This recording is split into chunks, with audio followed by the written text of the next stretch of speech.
Hello, good afternoon, and welcome to Lunch Global today. I am Chung Anamel Joseph, and just as we do it like every other time, I'm here with my partner today.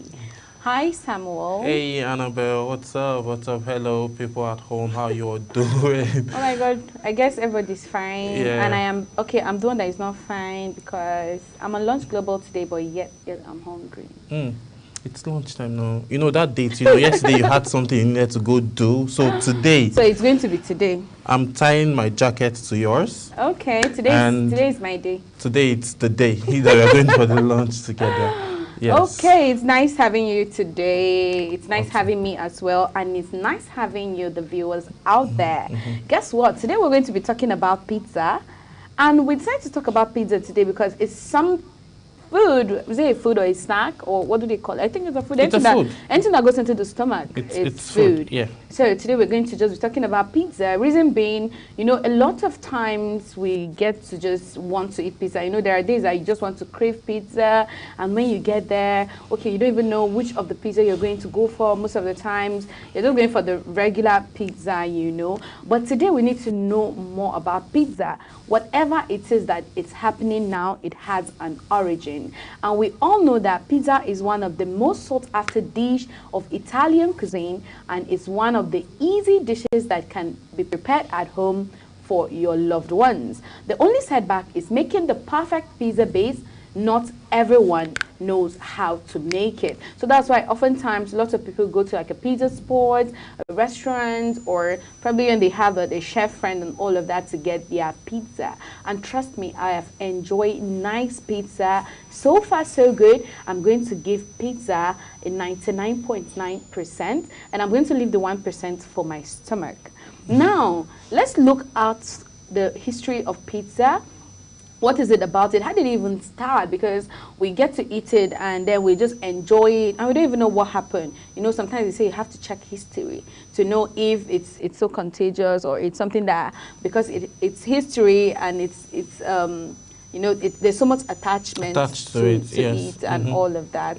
But I know that it's one food that is very, very common with the Italians, right? So it's an Italian dish. Yeah, it's mostly common with Italian, Mexicans, and Spanish people because I think it's part of their culture because Right. I think it's been sold in every street, in every restaurant that you go to. There are different, varieties of pizza, and it's part of their culture generally. Just like in Africa here, there is no tribe that don't have swallow. Swallow, true. Yeah, so that's just what pizza is to them in Right. Italy, Mexico, Spain, and all of that.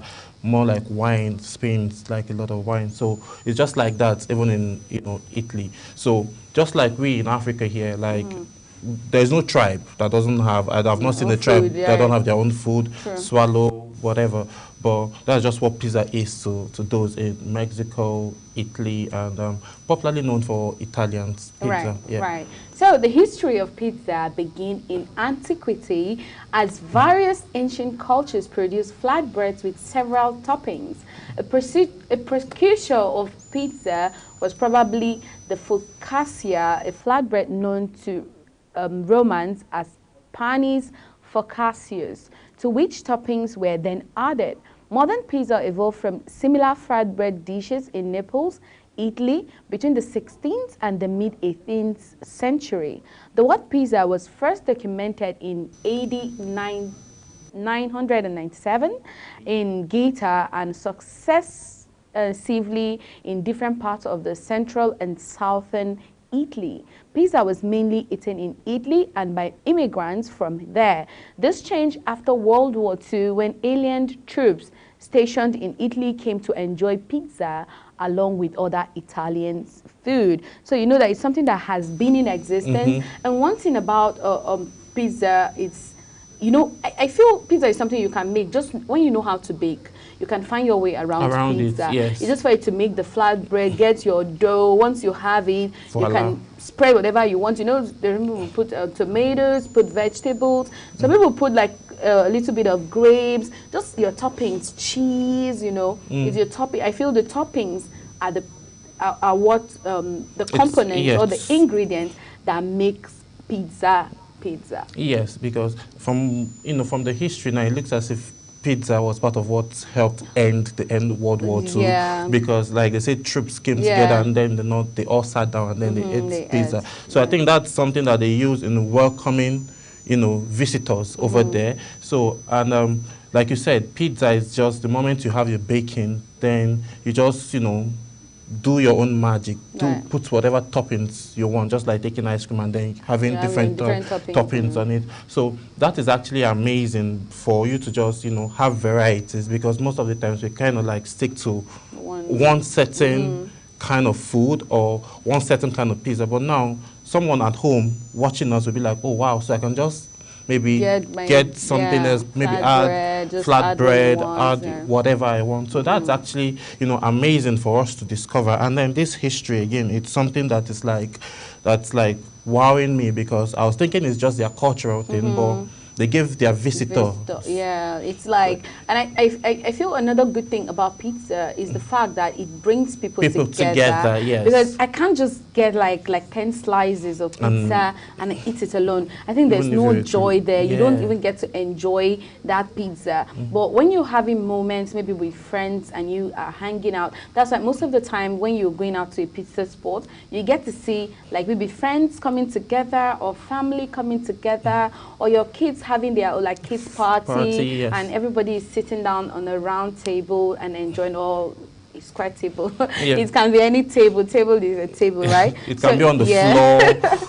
So it's just like, you know, there are lots of slices in there and then you get to enjoy it. And there's also room for you to, okay, there's something I also like about pizza is the fact that you can decide to do different flavors and they all come out nice. Now, let's say, for instance, I have my dough, and then I can say, okay, this is going to be pineapples, this is going to be grape, this is going to be chicken, this is going to be beef, this is going to be this, and then you have different varieties, different flavors, different spices, and the aroma, like everything is just, the taste is even different. So now it gives room for you to make a choice, and when you eat one, what flavor is this, and what this is this, and then I would like to go in with that. Intrigued to like get more and then get more out of it, because pizza kind of have lots of varieties, and like you said, having that in a box, you know, it's like, my friend call it a fun pack. It is. It's a fun pack because you know, when we all sit together. Now, our sitting now, most times is on the floor when we're having a movie night. We all sit on the floor. So we have like boxes of pizza and all of that. So the moment we're like pizza time, everybody's face just comes alive and like, even if, you know, sometimes you just don't eat pizza to be satisfied. But the fact that kind to share with people, it's fun. For me, like, I don't like eating alone. Eating alone is kind of boring. I do not like eating alone tiring. As well. That's why most of the time. I don't get to eat well. Yeah, most of the times I don't cook because I'll just like, I'll finish cooking and then I'll start. That's an excuse. So I like sharing my food. You can always cook your food and invite me. I'll come and eat. So I just like eating, you know, sharing food with people. It's like, it's so much fun. It's so much fun. Eating alone is kind of And I think boring. Also pizza, like I feel you can use pizza in moments of reconciliation. Pizza can be used like in a romantic, like setting, and you can, you know, when you're just having this moment, like if I'm having like I'm fighting with Samuel, you know, Samuel can buy me pizza. Wait, why is this Samuel? Samuel can just buy me pizza, and then we're coming, and then he's reconciling and telling me how bad he feels because he really hurts me, because he is wrong. Like, you know, he needs to be very apologetic and all of that. So that is something about pizza. I feel there's one way or the other. It's also a moment of reconciliation. It's a happy moment, and it's a food that you get to eat all at the same time. Yes, I know that sometimes, you know, there's this way you do it, like the funky fried settings of pizza. When pizza is there, the drain, you bring an extra plate, you pick it and drop it. Please, I don't like eating pizza like that. I prefer to eat pizza, just carry it from the pack itself, just take it straight to my mouth. Probably I will use my serviette to just get to clean up in case I mess everywhere. Yes, you know, for me, I like eating straight. All those cutting on the plate. I don't like it. It's long procedures using the fork and like cutlery. No, those are not like etiquettes of eating pizza. Yeah, but one thing about that is at the same time, like, okay, let's say for the ladies, you know, there's a way we like to carry ourselves. There's a way when we go out, you know, a lady can just do anyhow. Let me give you one gist. So there was this day, I left work and I was at home. So I made this nice me and toshe, which is granite soup, right? Wow. And then I decided to now eat it with gari, which is eba, Yeah. because that's my favorite food. Guess what? I was eating the, oh my God, this is quite, okay, no, it's live and we all do that. So I was eating the eba directly from the bowl that I made the eba. And my friend was videoing me and she videoed me and posted me. And my friends were like, I don't understand, is this Dorcas or not? But when you see me outside, I'm all with the fork and the knife, using my cutlery well. So all I'm saying in essence, like, you know, ladies, when we're out, we just want to do it right. Because you're out on a date and you don't want to show yourself. Yeah. And then when you get into your space, take off the wig, take off the wig, remove the jacket, remove the shoes, and maybe you turn on your AC or your fan is on you, and you know you can even decide to use your hand and eat it, which everybody does that, you know. But then there's just something about when you're out, you know, you have to be at your table manners, your best behavior when you're out on a date. Please, just because I eat pizza with my hands, you need to know the person you're hanging out with. Yeah. So you do it the right way. Maybe you're hanging out with a high-profile person, and then you just have to be on your cool. Don't just jump into that plate. You have to know your eating manners. You need to know the right way to eat when you're outside, your table manners as well. Yeah. And don't just go eat with your hand and you're licking your hand like you are eating bagiri and... from maybe... Or you're eating, what's that soup? Ogbono. And you're licking your hand. No, you don't do that as a lady, because I know that most of the time men can, you know, men are men when they are outside, but some are not anyways. But then for the ladies, we have to behave like the ladies that we are. Yeah, that point is actually taken, like, you've said it all. Ladies need to like be ladies when they're out, and then so one can actually treat you. So a man can look at you and like, yes, this is a lady, and then you treat her right. But the way you eat and the way you behave in public kind of says a lot about your person. True. Yeah, you know, because that's who the guy people are seeing. So table manners really matters a lot in whichever situation you find yourself, whether a high-profile person, maybe someone you just met, or maybe even though it's your friend that you both just went out to eat together in a restaurant. You're outside. Yeah, you're outside, just like, you know, comport yourself. You know, it's not forming. It's not forming. It's not forming. It's just the right thing to do. You're not trying to, like, you know, place yourself above any other person. You're just, you know, being a lady, and a guy also being a guy, and then trying to, you know, look respectful, and then don't eat like Anamel. like Anamel at home.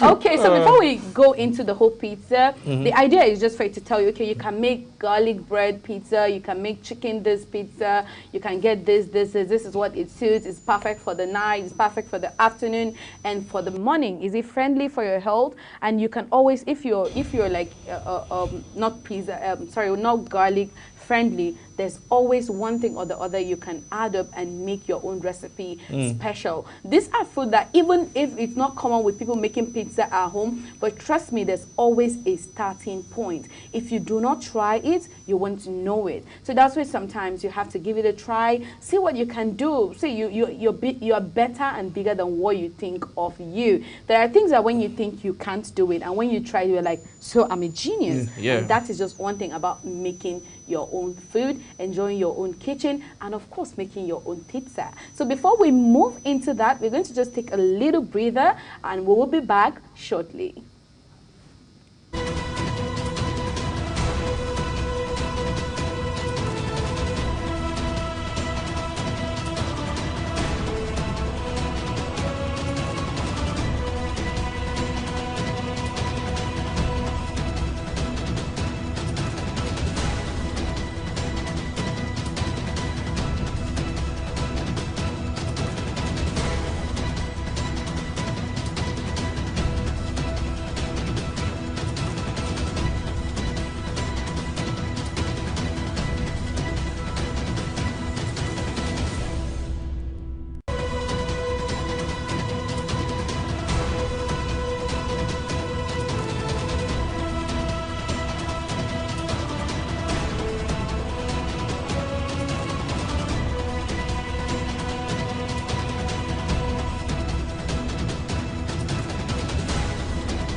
Hello and welcome back to Lunch Global today. If you're just catching up with us, I am Chunk Annamel Joseph, and we are basically talking about pizza today because we know how interesting pizza can be, how friendly that moment you spend with your friends, your family, your loved ones, your neighbors, your colleague. You know, there's something about pizza that brings this kind of good rapport, good relationship. In fact, it's also a time to make up all the differences with you and whoever it is that you're having like fallout with. And in case you want to share your experience or what you think about pizza or how you have tried to make your own pizza by yourself, maybe you tell us the result. How did you see it? How did you find what your first attempt? What was it about? Did you get it perfect or you make mistakes? And don't forget, it's always okay to make mistakes because there's always a first time. And you can send anything to us at all on our social media platforms, and we're going to make sure we share it with all of our viewers. And we're going to be starting today with the 15 minutes garlic bread pizza. From the name, we know that it's garlic, there's bread, and there's pizza. So the good thing is garlic is basically like the major ingredients in it, but that doesn't mean you cannot inculcate any other ingredient you want. Of course, you need to have your beef, your chicken, or whatever pizza you want. It depends on what you want entirely. Pizza night couldn't get any easier than these delicious loaded garlic bread pizza slices. They are also totally customizable, just as I said earlier, to whatever each person's prefers for toppings, maybe. So it's optional, is left to you. What do you want for your toppings? How do you want it? And all that. So there's no need to fight over olives or no olives. This garlic bread pizza are made with roasted garlic butter, toasty French bread, and whatever toppings your little heart or your big heart so desires. So you have to feel free, enjoy your moment. If that is what you want, you can easily go in for. But then before that, I need to ask Sam a particular question about the whole idea of the garlic pizza, because we know that garlic is one of the major things, and it's not everyone that loves garlic. So how do you sense it? How do you see it? What do you think about the garlic pizza? Do you think it's something you can try? Well, I'm not a major fan of garlic. Okay. I'm not a major fan of garlic, but if garlic is going to be, that means I'm sure garlic is not just going to be like the soul of the ingredient. It's not going to be like, you know, the aroma is not just going to be all over garlic. Well, I think it's going to be like garlic because, like, I think maybe when you're making the bread, that is how I see it. Yeah. When you're making the bread, like, it's the bread that is the garlic. So it's like basically a garlic bread. Okay. So but then you have your toppings. Yeah, you have your toppings. Now the toppings now is the selling point. Yes. Now. So a lot of persons that might not be fans of garlic like me. Yeah. So the toppings now is what's going to determine if, oh wow, can I have one? So that's it for me. That's it for me. But I'm not a total fan of garlic. I take garlic, but not like, you know, on a regular basis. No. Okay. But it always goes into my food. But just a little quantity, yes. Portion of yes. it. So just as you said, truly, even for the pizza itself, I feel if you are not garlic friendly, it can be your garlic bread, but then there's always going to be like a little bit of drop. Yeah. So you don't have to put it, you don't have to just add like a lot of garlic because you're not garlic friendly. And the good thing is the fact that if the garlic bread pizza is not okay for you, there are other options that you can explore around. So let's know what's next we work on, like for the chicken Alfredo. Yes, you know, other, like you said, other options you can explore. We have chicken Alfredo pizza, which is popularly known as white pizza. It is like, you know, very easy to make. It gets ready in like 25 to 30 minutes. Right. Yeah, so when you just, how it's actually being made is popularly liked by kids. Actually, this class of pizza is popularly liked by kids because it's popularly called white pizza. So now the chicken Alfredo, it's just like the toppings that I put on it. Yeah, so it's just whatever name you want to call it. So chicken Alfredo, you can call it beef Alfredo.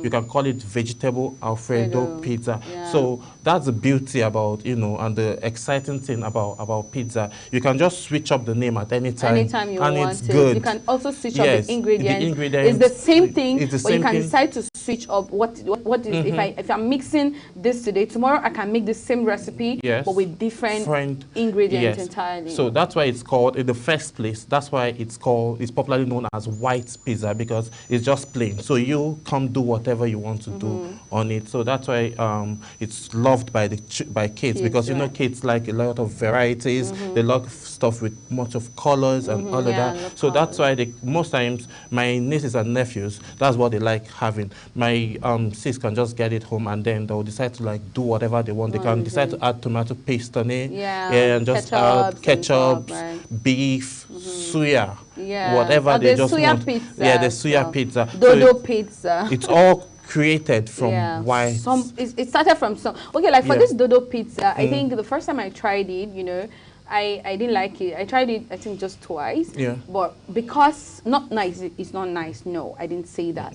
I am not a plantain person like that. Do you get? So I eat plantain, but it's not something that I'm like, I'm plantain this, plantain that. No, I don't do that with plantain, but I eat it. Like I enjoy it. When I want to eat it, I eat it and it's nice. And I love to eat it when I have that vibe of wanting to eat plantain. So, but when I tried it that first time, it was like, it's not giving you that vibe. It's just giving me that sweet something. I just find interesting. But trust me, it started from someone, from somewhere. Someone tried it, someone made it, and it worked for them. And then everyone now is enjoying it, for people who have that recipe. And other people are now learning from that particular recipe. So just as you said, it's always about you being flexible. Yes. You have to be flexible. You have to just do, okay, I'm doing it with dodo today or plantain today. Let me try making it with maybe sweet potatoes. Or let me try making it with like mashed potatoes. Add up this, add up my veggies, add up my this. But and then there are pizza that are entirely for vegetarians. Vegetables, like, so you don't have to just put, because most of the time we just like sweet tooth or I don't know how to call it.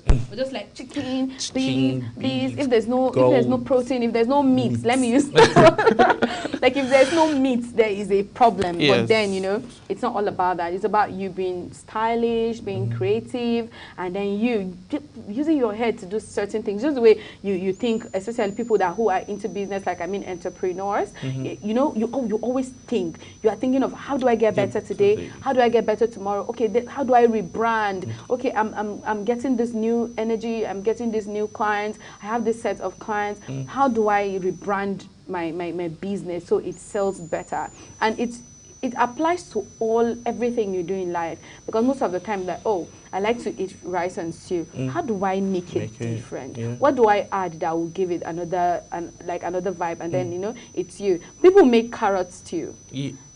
Yes, when I had it the first time, I had that carrot stew. Yes, and I tried it and I loved it. Oh wow! Guess what? Because when I had carrot stew, I'm like, what's carrot stew? Like you have just carrots, just carrots and... No, you can make your carrot. It comes out like the normal stew, you know. You blend the carrot. You blend the carrots, and then you fry it. Just the way you make stew. I get, I've never tried making it, but my sister does it like almost all the time. Like, but it's something that you make it all the time. But one thing about that particular carrot stew, one thing about it, I think it doesn't have so much endurance like the normal tomatoes. So if you don't eat it or consume it early enough, so it gets to spoil. I don't know but I think I've experienced that before, and I feel it doesn't have that perseverance like the normal tomato we know. Well, so moving on, we'll be looking at the cauliflower crust pizza, and this particular pizza is super easy. Cauliflower pizza crust can handle any of your family's favorite toppings. If you're looking to cut down on carbs for the summer, this particular recipe and this particular suggestion is perfect. Whether you decide to go classic cheese or add mushroom, tomatoes, and onions, this twist on the standard pizza crust won't disappoint. And that's one thing I like, you know. There's no disappointment. There's no disappointment in pizza. Nah. There's no disappointment. There's no disappointment, because you can, you know, do things yourself and then get that result that you're looking for. You know, maybe someone tried something that you're like, no, I want to do something else, and then I don't want to stick to this, I want to do this. So burning down crabs, you know, a lot of food that we eat now has a lot of crabs. So if you just want to burn down, you know, this kind of pizza is actually going to help you out burn those fat, those carbs out, Yeah. and then you know you live healthy. It's not all about just eating. It's just need to eat and you know eat healthy. Eat healthy, true. You know, we said you can eat pizza and be satisfied. You can eat pizza and be full like the way you eat your normal food, but then you just have to make sure that you eat food, your right food, because the way, as healthy as like unreal and as careless as we take, you know, we're really supposed to have like a 3 square meal, your breakfast, your lunch, and your dinner. That's not too much food. It's just for you to know the right quantity, that's portion control, and you know the right time to Portion eat control your is food. And you important. know, I like it when there's almost always an interesting moment when you're having this kind of conversation, because you know that it's something that we all think about like almost all the time, but time will not let us do that. But trust me, we're going to give you more of it till we finish. So make sure you catch up with us tomorrow at 12:30, because you see that pizza that you love, you will know how to make it, even without your concept, because there's so much more you need to learn. I don't know if I'm right. Yeah, there's so much more about pizza that we need to like tell the world out there. So you just join us, like you said, join us tomorrow, and then you can just reach out to us on all of our social medias. We can just respond to you and then give you feedback on whatever you want to know on pizza or other of our episode that we might have had. So we're just you know a few clicks away. So just one call away, one click away, one time away, all the away. So All make the sure you way. catch up with us like every other time. So we're going to be putting a stop here today. Thank you for joining us on Lunch Global today, and I hope you had fun. Gracias. Enjoy the rest of your day. Ciao, ciao. Bye.